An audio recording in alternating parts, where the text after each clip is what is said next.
Steven Universe conquistou um grande número de fãs na década de 2010, por sua mistura incomum de saga espacial rica e complexa, com histórias contundentes sobre a vida em uma pequena cidade litorânea, além de seu compromisso em expandir os limites da representação na televisão infantil. Depois que acabou o desenho original, teve um filme e também uma minissérie para mostrar como ficou a vida de todos após a resolução do conflito principal. E agora Rebecca Sugar, a criadora da animação, retorna a esse mundo com Steven Universe Lars of the Stars, uma sequência em desenvolvimento para o Prime Video, e pelo que percebi, a série vai dar continuidade à história e vai explorar o passado, o presente e o futuro do mundo da série, acompanhando o Lars e as Descoloridas, enquanto eles contrabandeiam, fogem das autoridades e descobrem os segredos mais obscuros do decadente Império Gem. E o lado bom de tudo isso é que a Rebecca Sugar será uma das produtoras executivas da série. E para entendermos melhor por que esse anúncio causa tanto impacto, é importante recordar o quão devastadora e transformadora foi a jornada de Lars. Ele começou como um adolescente tímido, inseguro e ansioso para se manter descolado em Beat City, trabalhando no Big Rosquinha enquanto seu coração flertava com Sage, e a sua vida acabou por dar um giro de 180 graus depois que ele foi sequestrado pelo mundo das Gems e jogado num jardim de infância junto com Steven depois que eles fugiram do julgamento, e lá eles conheceram as Descoloridas, Gems que foram rejeitadas da sociedade por serem consideradas imperfeitas, defeituosas.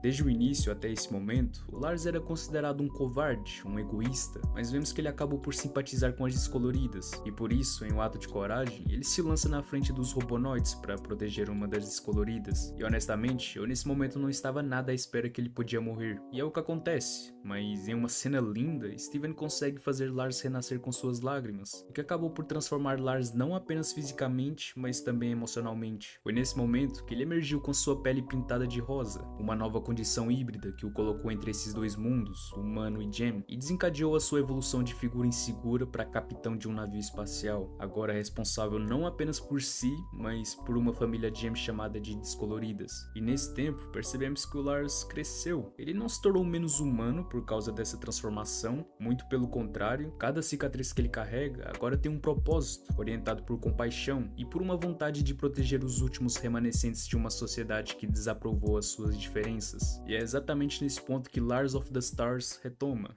A série continua onde Lars parou, com ele e as Descoloridas na posse de uma nave e em fuga contra a Esmeralda, uma oficial de frota que os persegue não apenas por dever, mas por orgulho pessoal. Uma personagem que não sabemos quase nada, mas eu acredito que ela vai ter um destaque a mais, ou até mesmo um desenvolvimento mais aprofundado. E dessa perseguição nasce a Adrenalina, o Sabor do Proibido, um mapa de missões planetárias que envolve a contaminação tecnológica de Homeworld, resgates de Gems que sofrem opressão e exploração de minas interplanetárias degradadas. Uma linha dramática que mistura ação e moralidade, onde cada fuga aciona uma cadeia de consequências para o Império que ainda resiste em se reconstruir. Meio que uma linha dramática que mistura ação e moralidade, onde cada fuga vai acionar uma cadeia de consequências para o Império que ainda resiste em reconstruir. E acredito que a narrativa não vai ignorar o emocional dos seus protagonistas. Nenhuma sequência de tiro ou explosão supera o peso de tentar entender a si mesmo, num universo onde exige perfeição. Acredito que esse vai ser um ponto muito interessante para ser explorado, sobre como Lars se sente e como ele agora se vê a si próprio, visto que ele agora é um híbrido. Seria interessante um toque de crise existencial nessa história, faria muito sentido ao meu ver, fora que isso já foi mostrado com Steven, então seria interessante ver isso de novo na perspectiva de Lars. Vemos também que Lars ama Sage, ele sente falta dela, e em cada mensagem holográfica que ele recebe, em cada imagem da Terra que surge em painéis de transmissão da nave, essas piscadelas para o mundo que deixou para trás poderão ser o coração do spin-off, uma constante lembrança do que ele era e do que pode se tornar, dividindo entre o passado com raízes humanas e um futuro interestelar incerto, uma dualidade que desafia a definição de lar, de pertencimento e de identidade. E não é só Lars, as Descoloridas também carregam as suas próprias cargas emocionais cravadas com precisão pela série original.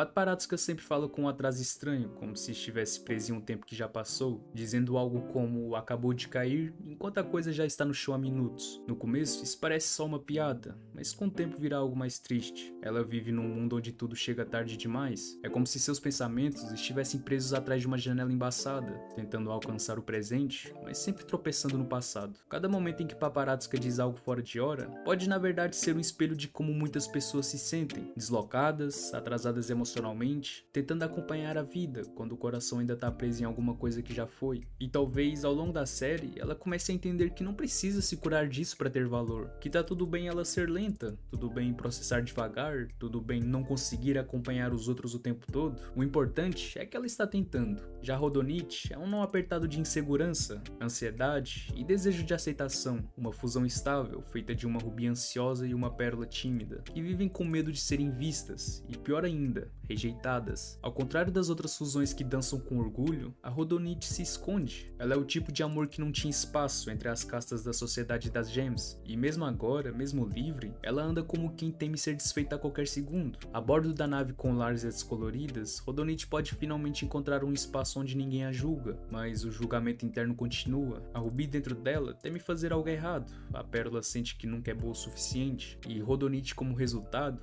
vive tensa, como se cada gesto precisasse ser aprovado por uma autoridade que nem está mais lá. Ela é o retrato de quem saiu de uma relação ou sistema abusivo, mas que ainda carrega os reflexos dele na pele. Agora Florite é mais calma, lenta, e por isso mesmo, muitas vezes passa despercebida, mas basta prestar um pouco mais de atenção para entender que dentro dela mora um mundo inteiro. Florite é uma fusão estável de 6 gems diferentes, 6 histórias, 6 passados, 6 vozes que coexistem num único corpo sereno e cansado. Ela fala devagar, se move devagar, mas sente profundamente, e talvez nesse novo spin-off seja a personagem que mais tem a ensinar sobre convivência, memória e o tempo que as coisas levam para curar. Na sociedade das diamantes, fusões como a de Florite seriam vistas como abominações, um crime contra a ordem, contra a pureza, contra a estrutura, mas Florite não parece se importar muito com isso. Ela não está mais interessada em correr, ela já passou por muita coisa. O que ela busca agora é silêncio, é paz, é um espaço onde possa simplesmente ser quem é, sem precisar justificar a sua existência o tempo todo. Imagine o poder simbólico de uma fusão inédita entre Paparazzi e Rodonite, abrindo uma versão amor acrílico com consciência própria, uma declaração contra a norma imposta pelo mundo das gems, ou até mesmo um momento onde Lars explora suas próprias possibilidades de fusões, não para apagar a sua parte humana, mas para incorporar uma nova forma de liderança sensível, capaz de unir empatia e estratégia, sentimento e ação, emoção e dever. Essa seria uma grande virada emocional, um capitão que não apenas comanda naves, mas que consolida relações. Eu imagino que no núcleo dessa trama pode haver várias missões de resgate, e uma delas vai ganhar um destaque maior, onde eles vão ver toda a miséria e todos os problemas que as colonizações deixaram no mundo. E como a série vai se passar no passado, futuro e presente, pode até acontecer do Steven aparecer para ajudar esses planetas em particular. Sério, essa série tem tudo para ter uma carga emocional forte e realmente impactar. Lars, por sua vez, pode estar diante do maior dilema: insistir no comando interestelar,